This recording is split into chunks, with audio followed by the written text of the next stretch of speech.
Hello and welcome to this first video on rigging props. I decided to do this because there is a very limited resource of videos on YouTube about this topic.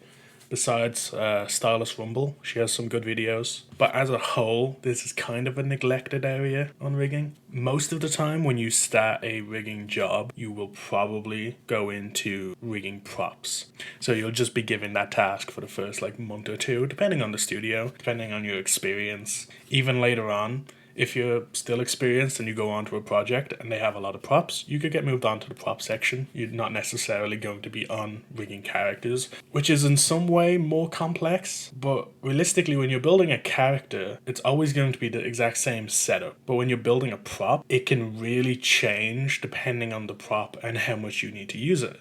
So I'm doing these tutorials showing different levels and different kinds of props that you will probably be making. We're going to go in assuming that these props will be used by characters, because 90% of the time the props you're making will just be held by somebody or in the background or nudged on a table. They're not going to have this level of complexity to them, but anything interacted with by the character will need to bend and move and have multiple layers. That's what we're going to be focusing on. So we are going to start by importing images.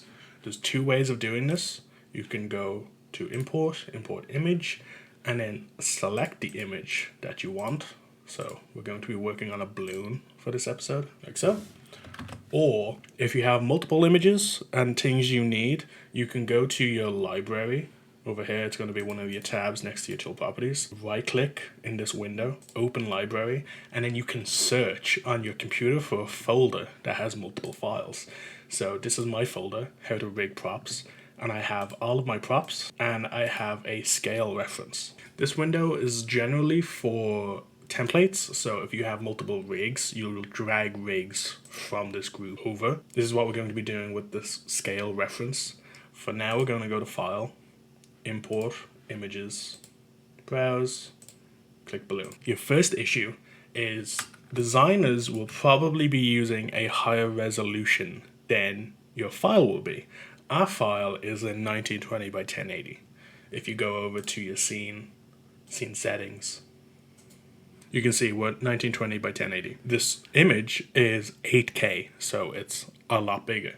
This is so we can retain quality when we zoom in, because if this image was 1920 by 1080 and we try to zoom in, all of this would be pixelated. So how do we get the scale that we need it to be? There's two things we can do. One is, if you're on a show, normally you'll have a scale reference, which means if I plop this in the scene and plug it in, it will be the proper scale for the character, and on the reference you'll have the same scale. So what you need to do is make our reference low opacity, so double click on it and change the opacity to 50. Give the prop reference a peg, move the pivot to somewhere on the foot, and then line up the foot with the foot reference, and now we scale down. You don't have to get it perfect with props. Like, if it's a bit off like this, you're completely fine. But try and get it as close as you can. So now our props are the correct size. Don't try and make the prop bigger and then shrink it down later, because that will just mess with the line thickness. The reason this is scaled to this character at this size is because this is a 2 line and this is a 2 line. So if you were to put these side by side, they should match up. And that also means if it doesn't match up, if we go in now and put a 2 line over this and it's slightly thicker, it's going to be correct, because that's just the scale that the character's in. Now that we have our character, we can unplug the scale reference or delete it. Don't need it anymore.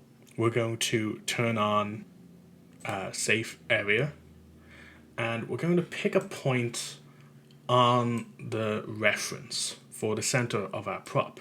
So we can pick this point where the bottom and the balloon and the rope all intersect. And once you have that lined up, you can go to your next frame and then move the balloon over in the exact same spot, so where everything intersects. So this is useful. You pivot automatically will always start in this center area.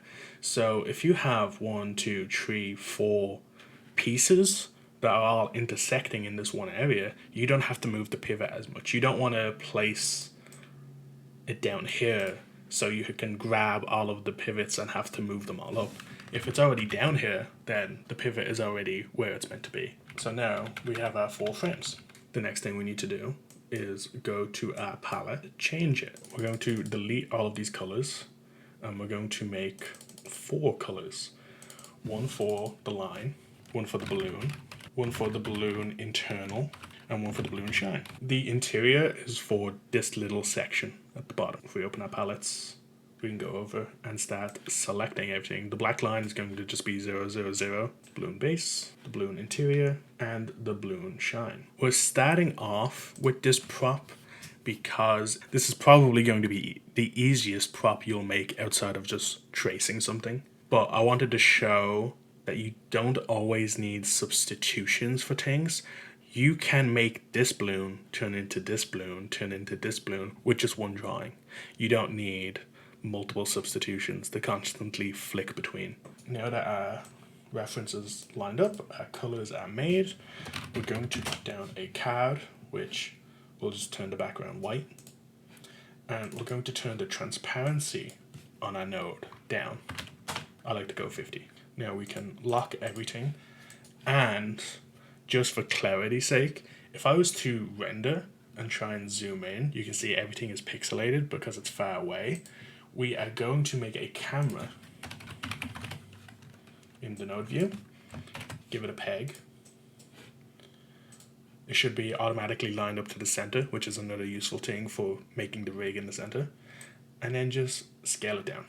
So now you should be able to see everything, and if you render it, it should be high quality.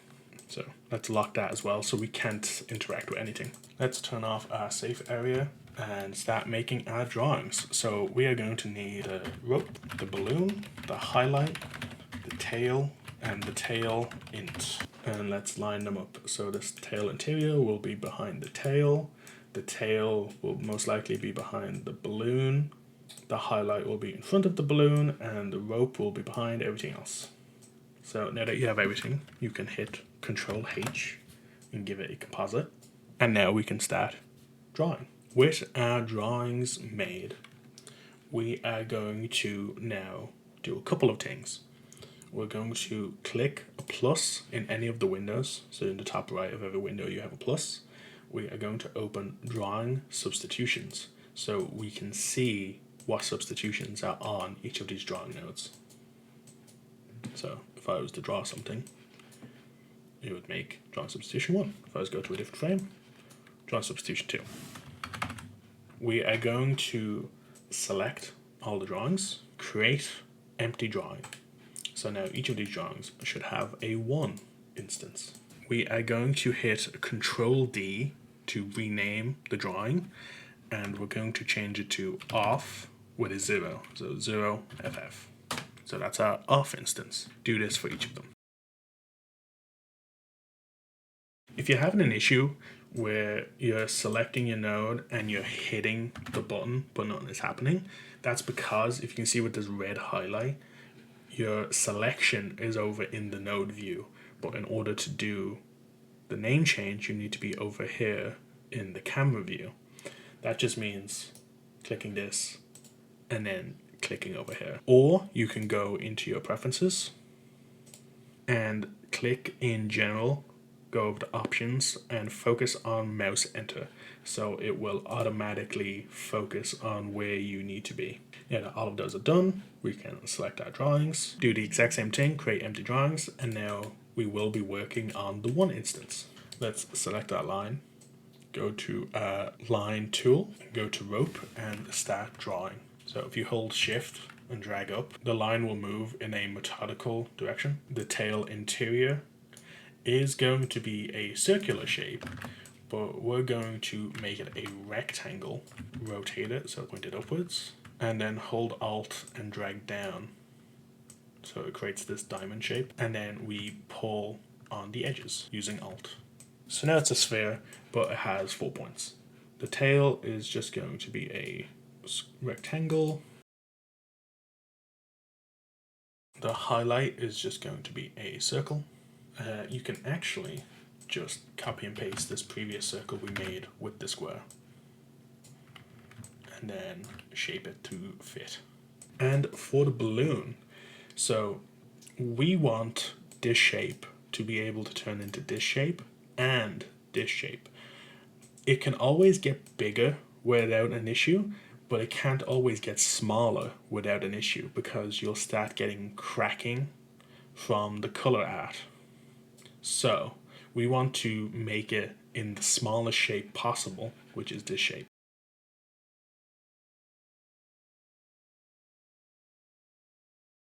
So something like this. So I think we're actually going to get a bit more flexibility with this shape if we make it more deflated like this. Just bring it in just really tight because these corners will get a bit tricky. So now all of our drawings are made and are all on substitution 1. We can now go through, select everything and hit Shift Control P. So hold Shift and Control and then hit P. And I'll give everything a peg. And we can figure out the hierarchy from this point. So the balloon is going to probably connect to the highlight and the tail and the tail interior, but we don't want the tail interior to move without the tail, so we're just going to plug it directly into the tail. Give this a name like balloon underscore all. And then the balloon is going to want to connect to the line, to the rope. So we make a new peg for the rope. Call this, we can call it rope plus balloon. We can call it balloon master since it's going to be the very top peg. Okay, so now that all the pegs are made, we can start assigning pivots. This was handy, like we mentioned before, because the pivot is going to be directly in the center. So we can grab everything that's not in the center, like the highlight and the tail interior. And the rope and balloon master will be the bottom of the rope because that's where presumably the character in this fictional content will be holding the balloon. Now that that is all assigned, we are going to go and give each of these drawings a deformation chain. So using this create new deformation chain button, we select the drawing, deformation chain. So I don't think you'd really need the flexibility of the highlight in this, especially because it's a round object, so it shouldn't be moving because it's not reflecting the object, it's reflecting the object that's being reflected, which is probably circular. So we don't have to give the highlight a deformer. So let's start adding the deformers. So rigging tool, envelope mode, grab the top, pull it down. You want the deformer to cover 2/3 of the object. Third as in 1, 2, 3, if my accent is not readable. So you'll have one part is the deformer, one part is empty, second part, third part is the deformer. And now for all of these objects made with the rectangular tool, we can open up here, right click on this blank area, go to customize, and we are going to search for envelope creator show UI. This is the one you want. You don't want envelope drawer, you don't want anything else, you want envelope creator show UI. Hit this arrow, click apply, click OK, and now you have this little cog. You can select the object, click the cog, and put in how many points this object has. So this point has 1, 2, 3, 4, so we are going to use 4 points. Create envelope, and it will automatically make a envelope perfectly. We're going to do this for each of the objects. So this object has 4 as well. The balloon has 4. The highlight doesn't need a deformer. Now to tidy everything up a little, we're going to add points by holding control and clicking along the line. This is mainly for animation because in the render view it will be smooth, but while working with it, it will be jagged. So it's kind of up to you. If you use too many points, it will get heavy, and I don't mean like this amount of points, like a lot of points will start making stuff heavy. So just be sparing about it.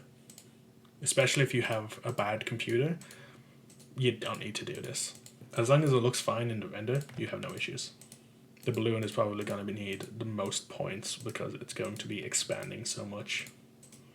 Now that everything is done, we can start adding color. We wanted to add a color after putting in the deformers and adding all of the points, because if we, for example, go to the balloon and click create color at, so you get this little highlight. Now the color will also have all of the points that the line had. If you've done this before adding the points, it won't. So we're going to go through and color everything in. Remember to stick to the design, so even though everything else has an outline, the shine doesn't have an outline. Great, now that everything is filled, we can start posing the balloon.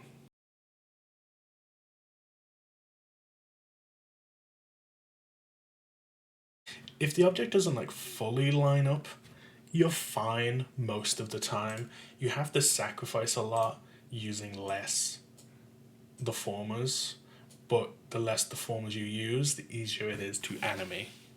So there's a bit of a sacrifice. Now that the first object is made, we can go to the keyframe, F6 to insert a keyframe, or we can use this button. So now all of this information is saved. We can go to the next frame, paste it over, and then just start posing. I am going to say that we leave this rope where it is. It doesn't change that much between each of the shots, and it will be easier to tween the balloon between if it's not bobbing up and down differently with the rope.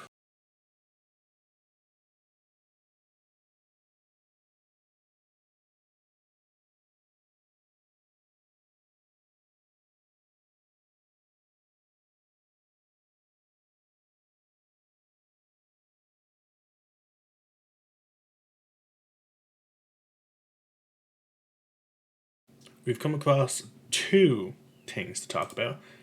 The first is this.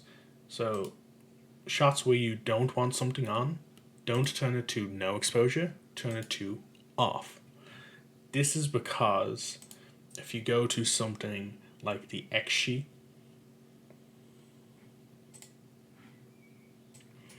you can see the instances on an object 111 off. If this was just set to no exposure, if you were to try expose something later on, something about the computer gets confused and this object will just start randomly getting exposed.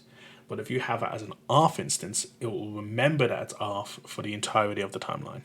The second thing is moving this forward. So we can grab the tail, hold Alt and down, and move it forward. But the issue is, if we go right click, same way we made this envelope creator, except we turn on coordinates, we have this coordinates bar. If we were to Alt, pull that forward, you can see it's being moved by 0.001. That's too far. That is moving it by 100%. You want to move it by 1%. So you want 4 zeros, 0.0001. This is to stop popping if you have a character walk in front of another character, but for some reason this piece is pushed forward by a couple hundred points, so it will always be in front of the character, and then you have to mess around with values. The last thing we need to talk about is this effect. This is to symbolize that the balloon is popped. If you've popped a balloon once or twice in your time, you'll always have a little bit at the end, a little scraggler, so that's what this is. But in animation, balloons pop so quickly. They don't have a slow wraparound that you might see in like a slow-mo guy's video. They just instantly are gone. So we need to symbolize that with an effect. This effect is normally covered by animators or effects animators, but it's nice to kind of have it built into the prop or the rig sometimes, so they know exactly what aesthetic to go for, because they won't be looking at the same sheets that you're looking at in some instances. What we can do is create a new drawing, call it pop effect, plug it in, give it a peg, connect it to the balloon, and a very easy way to make a balloon shape. Make a circle, get to the point, see the way it's kind of touching the bottom right here, it's kind of touching this. That's when you let it go, and then now it will touch that point where you want it to, and then you can kind of adjust it for everything else. Now you have a balloon shape. How do you get these little artifacts on the side? If we go to our line tool, hold shift and drag, we'll get these straight lines. Just make sure that they go outside of the circle. And now that we have all of these lines made, we can hold T and drag select over the center, and it'll create this cutter. If you let go of T, the cutter will vanish. So hold T, cut out everything in the center, hit delete, and now holding T again, we just want to swipe at everything in between. If we turn off reference and delete the circle, we now have those little effects. We can adjust it, make it look nicer, but again, this is just here for a visual example. So if we go through our entire animation, pop, and then make sure, again, this drawing also has an off instance, because this is at the end of our timeline. If we expose anything out here, it'll automatically turn this drawing on, which we don't want. This will just be a single frame effect that won't be visible. Make sure it's off on every other instance. Now our prop is done. If we just add a little loop, it's the balloon being blown up. We don't know what this balloon is being used for. Presumably it's getting blown too much and then it pops. Maybe that's what the character is doing. Maybe the character is blowing it up, holds it, and then it pops. That's up to the animatic. So as long as it works, it's very flexible. So if an animator needs it to be in a certain pose, they can more than likely get that pose. And because everything was made using single drawings, if we were to take keyframe 1, for example, and keyframe 2, and then expose, and click this tool, so set motion keyframe, set stop motion keyframe, these are automatically stop motion. So if we set a motion keyframe, you can see the balloon morphing. This is exactly what the animators need. They need to be able to tween objects, especially if something is enlarging like this. You don't want to constantly be redrawing new and new shapes. So this was an extremely simple prop tutorial. I hope you learned something. Thanks for watching.